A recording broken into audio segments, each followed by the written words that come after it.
En la pantalla de seguiment de l'aprenentatge es recullen els resultats dels alumnes de cadascuna de les activitats realitzades.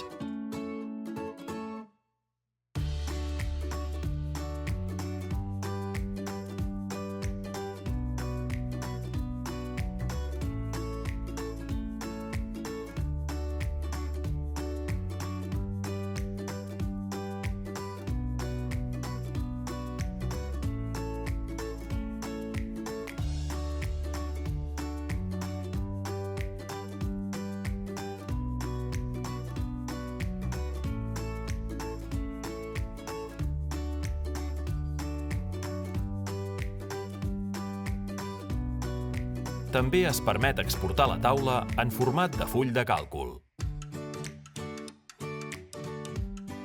L'alumne pot accedir al mòdul per consultar els resultats del seu procés d'aprenentatge des del seu perfil.